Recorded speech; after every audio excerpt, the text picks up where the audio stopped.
Hello and welcome to episode 125, Cien y 25 of the Heart of Markness Led Zeppelin podcast. We lost Charlie Watts this week, and that one hit hard. Kind of means we lost the Rolling Stones, and that hits hard. Even though I don't know. I said all I'm going to say on my episode about Charlie Watts, which if you listen to, you heard, and if you haven't listened to it, you probably don't want to, so no worries. Today's episode is, I was planning on doing September 23rd, 1971, Tokyo, and I ran through my previous episodes and saw that I've already done a two-parter on Tokyo 71 back in the day. So, I've had this on the back burner for a while, so I just grabbed this one. It is noteworthy. It is Led Zeppelin. What? You're doing a Led Zeppelin show, Mark? Since when? At Gonzaga University on December 30th, 1968. Is it December 30th? Oh my god. Or is it the 31st? I think it's the 30th. Shit, I had my notes up and now I don't. I'm unprepared. It's like having one of those dreams where you're naked in front of the class. It is. Da-da-da-da-da. Ba-ba-ba-ba-ba-ba. What? Oh, whoops. That's not even the right one. Well, we'll find out, won't we? No, it's right here.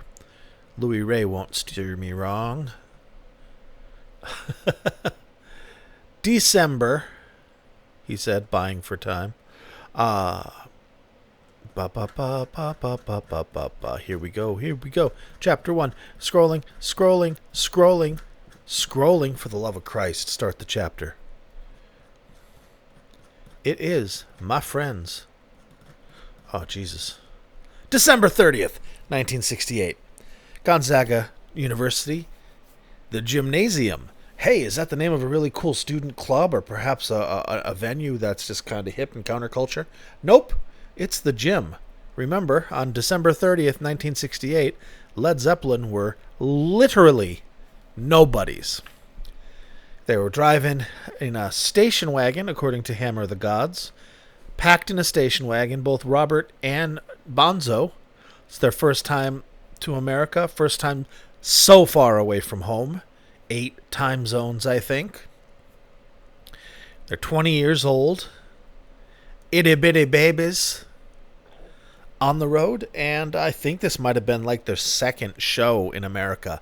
I believe they played Denver a couple of days before, and of course they had done some shows in the UK and also in Scandinavia to fulfill old Yardbirds obligations, which is why they were the new Yardbirds. They came here, Led Zeppelin, playing the gym at Gonzaga University.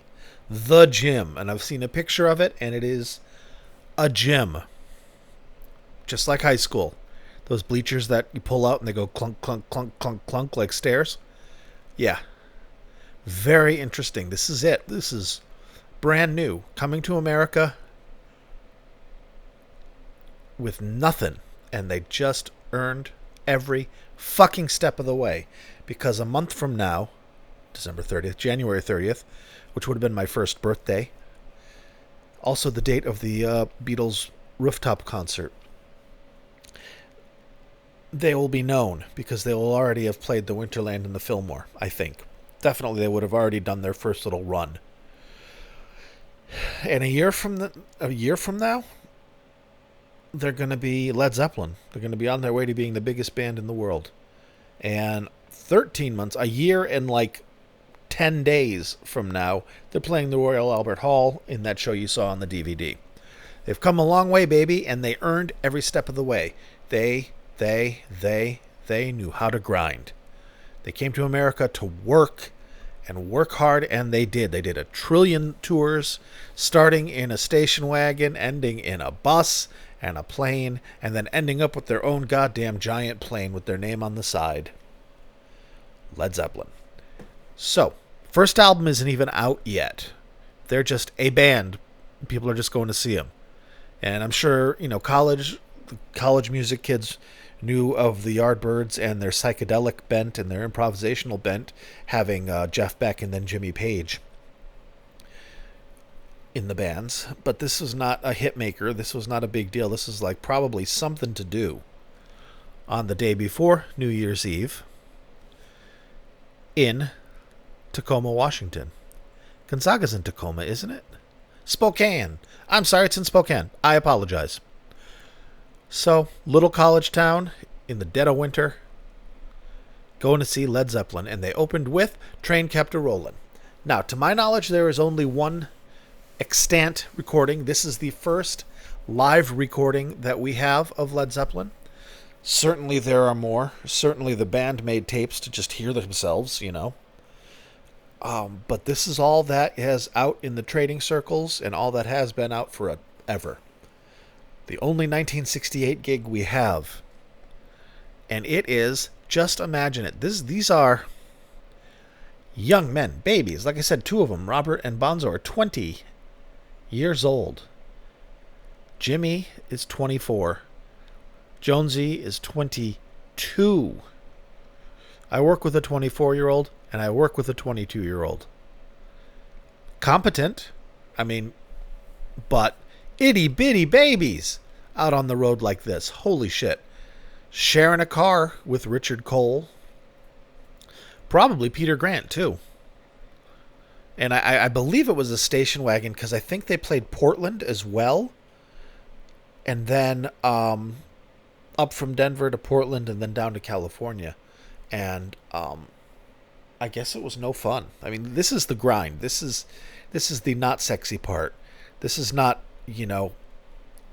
Miss Pamela and 6 of her friends licking you all over and then giving you opium to smoke while they go down on you.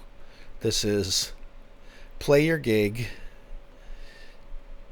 eat some cold cuts off a paper plate, drink some coffee out of a paper cup, have a beer, get back in the fucking car, and let's go to Portland. They shared rooms.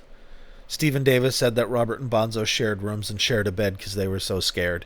Maybe, but who cares? Fuck, I would be nervous if I went to England now, and I'm 53. If I did it when I was 20? Ugh. All right, well, I don't want to waste any more of your time. 7.5 minutes blathering. I'm bad at that. Apologies. Here's what they opened with. Train Kept a Rollin'. Now, this source is put together from 2 different releases of what I believe are the same tapes. The very beginning is shitty sounding. Don't let it set you off. The rest of the recording is decent. Not amazing, but just fine to hear. And any deficiencies in the tape are probably also deficiencies in the PA, which, if they even had a mixing board, was probably just a microphone and an amp and a knob and a dude who was just trying to balance the vocals with the amplified instruments. So here we go. Train Kept a Rollin', the very, very first hungry, young Led Zeppelin, literally nobodies making a name for themselves. Train Kept a Rollin'. Now you will hear they are not, well, you'll hear it. You'll hear it. I'll be back in a bit.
More loose than tight. Still good, but brand new Zeppelin. Itty bitty baby birds.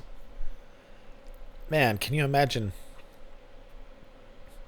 I was going to say, can you imagine being in that audience, but you wouldn't know you were witnessing history? I mean, that was cool, but that wasn't like, oh my God, this changed my life. It will be soon after that. So let me read you the set list. Oh shit, I didn't even get that up. What if? No, I do. I have it. Haha, thank you, Louis Ray. The set list for this show, it's just a little over an hour. It is not apparently a complete tape. And luckily, most versions of this for over the years have been more shitty, like that beginning of Train Kept a Rollin' that you heard when it was just sounded like a mic was in somebody's pocket and they were fishing around for change. Years later, I don't know the backstory, but they were able to somebody was able to locate and do a fresh digital transfer from the original master tape. So that makes it a little clearer and better, and which is why you have that low generation sound of, although it's not a great recording, I mean, the instruments are well represented and they don't sound, they're not, I don't know. It sounds better. All right, here's the track list. Train Kept a Rollin', I Can't Quit You, As Long as I Have You, including the medley, the Fresh Garbage, Shake, Bags Groove, which is da da da da da da da da da da, Mockingbird, etc. Dazed and Confused with a little cut, How Many More Times, including The Hunter, White Summer, including Casbah interlude, I don't know what that is, and the drum solo, Pat's Delight.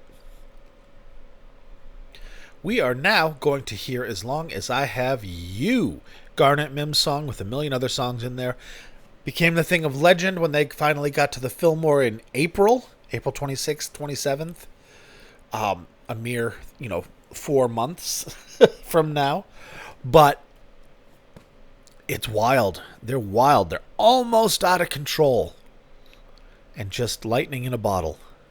Ladies and gentlemen, December 30th, 1968, Led Zeppelin, the first live recording we have of As Long as I Have You from Gonzaga University. Enjoy it, friendos.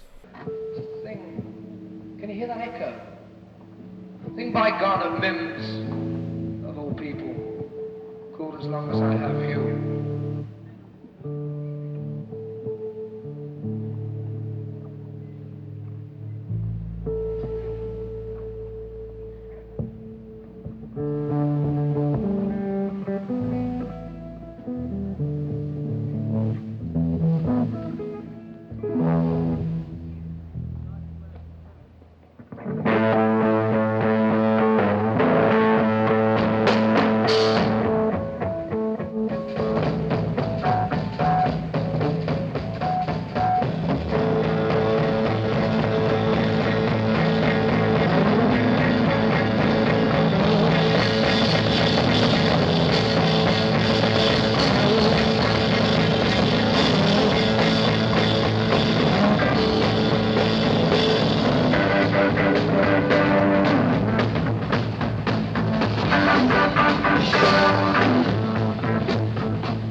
you very much.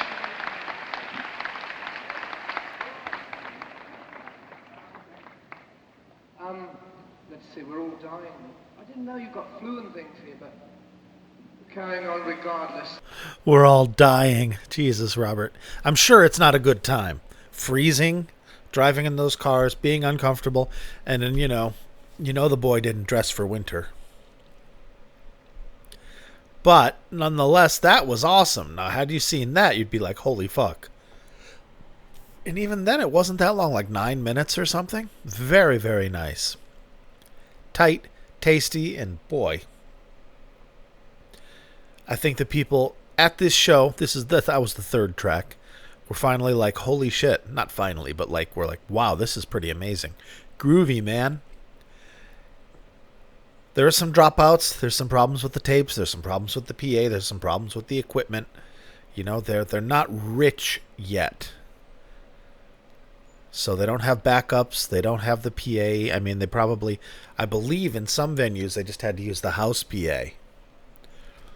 So, I mean, not that it isn't good. It's very good. And the quality of the recording is good. It's obviously close to the stage. So, that's nice.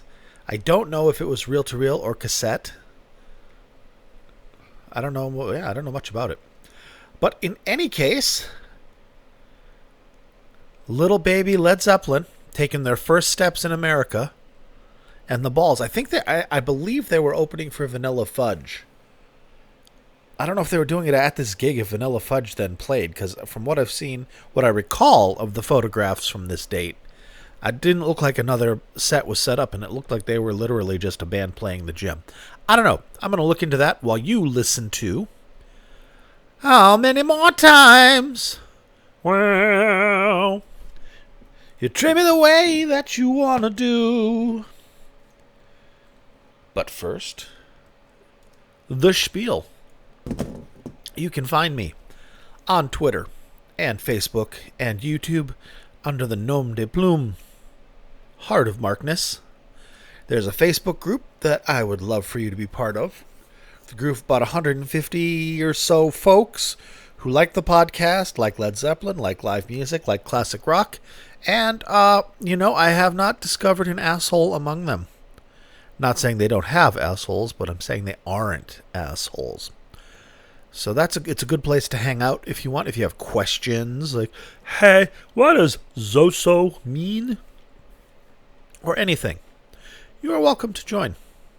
And if it takes me a day or so to approve you, don't feel bad. It's because I don't get notifications anymore that people are asking for approval or admittance or whatever the fuck.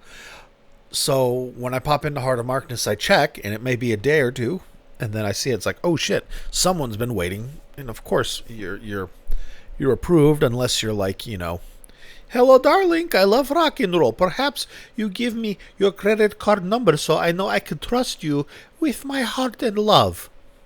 So, no. What do we got? Oh, yeah, how many more times? Oh, there's more places. I'm sorry, I'm not done with the spiel. Heartofmarkness.com is the website where you can download the shows that I feature almost always. This concert will be available at heartofmarkness.com. I'll try and get it up there tonight, the 26th of August, 2021. If it's not there, give me a day or so. I'll get it up there. Don't worry. I'm an old man. Sometimes it takes me a little while to get it up. All right, Heart of Markness. If you like what I do and you like how I do it and you're of a mind and have the means to do so, you are invited to explore becoming a patron at patreon.com/heartofmarkness, or click the patron button on heartofmarkness.com. See if there's anything there for you. You get your own podcast a month if you're at a certain level. And I just did it, and it was Coverdale Page, the tour rehearsals for their tour. Decent and good quality. I had already done a two-parter, Coverdale Page, and if you were a patron, you got even more. So that's something for you to consider. And otherwise, no, this is a free podcast, and you can just get everything else for free because I love you. And, another little benefit you get if you're a patron is I read your name every week as being one of the titans upon whose shoulders rests this humble podcast. So a laurel and a hearty handshake go out to Philip, Picard, Kneggern, Jeff, Chris, Michael, Rob from Melbourne, Australia, Wayne, Brad, Danielle, Tracy, David, Mark, David, Bonzo Billy, and of course, Mimo. Danielle, I saw a very beautiful picture of you on Facebook with a very lovely smile and a gorgeous ring on your left hand. Did you get married? Have you been married all this time? Are you getting married? I don't know. I haven't seen you for a while. We used to work together. Rest of the entire universe who's hearing this. And if you're married, congratulations. If you're not married, congratulations. And I hope you're happy and well. And that goes for all of you. All right. Spiel concluded. Podcast resumed. How many more times? Boo-dee-ga-boo-da, boo-da-boo-ba-ba. From again, the same gymnasium, December 30th, 1968. The only extant live recording that we have access to. Enjoy it.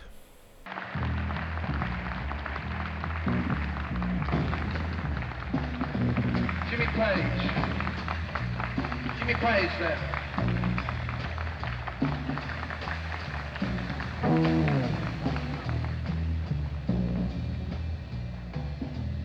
At this point,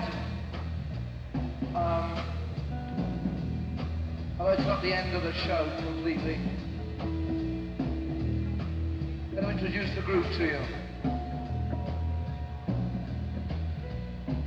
On bass, John Paul Jones.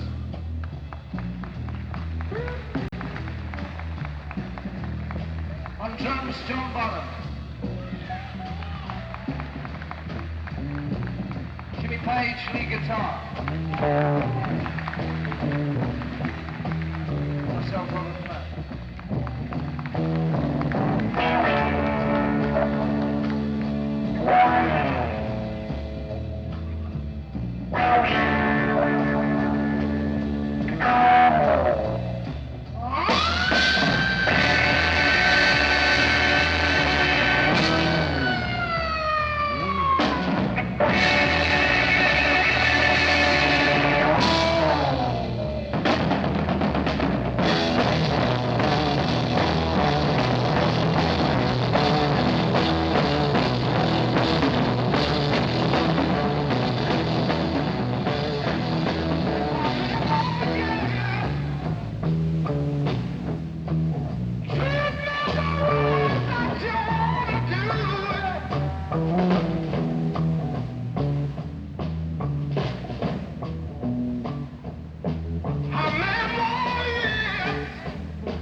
we feel that we want to get warmed up properly, you know, I mean, with the first act on, no bones about it, but we think we're warming up a bit more now. And there you have it.